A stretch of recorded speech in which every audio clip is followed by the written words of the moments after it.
Good day everyone, and especially to you, Miss Veloso. My name is Aprilina Torresito from Visit E2A. So today I am going to share with you guys my experience in Bagyong Tino. So there are things that happen suddenly and we don't expect the outcome to be that severe. On November 3, 2025, the Philippines was hit by Typhoon Tino, particularly Visayas, a massive storm that caused severe flooding and destruction in many areas. My family was one of those who experienced this typhoon. Until now, I still can't forget those events. On the first day of the typhoon, I was at home with my family. We prepared necessities like food, water, and medicine. We were calm because the night had passed and the wind and rain hadn't intensified yet. But at 5 a.m., a heavy downpour with strong wind suddenly hit. We were prepared for the wind, but we weren't prepared for the rapid flooding that entered our house.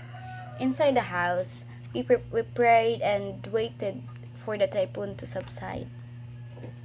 But it didn't weaken. Instead, it intensified, causing destruction in our area. Our house was damaged.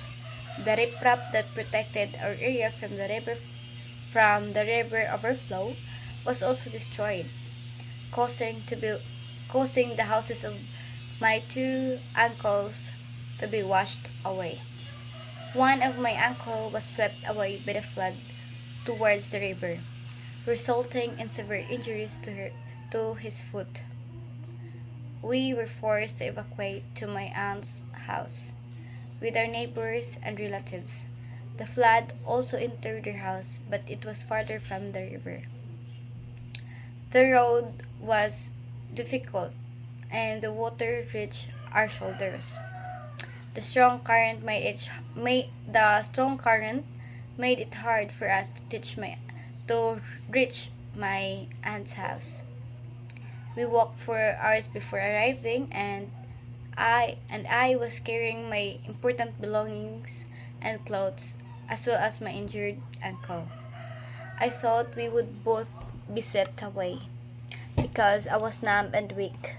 I told my uncle to go ahead and prioritize himself because I thought my body would give up, but he didn't leave me, even though he was bleeding and pale.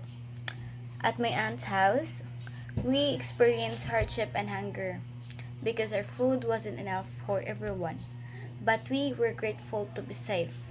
After a few hours, the typhoon weakened, and we didn't return to our house yet because we know it's not safe.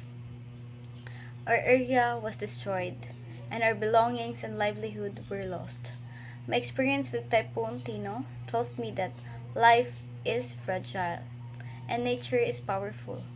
We should prepare and be cautious of impending dangers.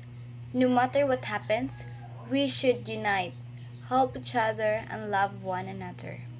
The lesson I learned is to prioritize our well being over material things because money can be earned, but life can't be replaced.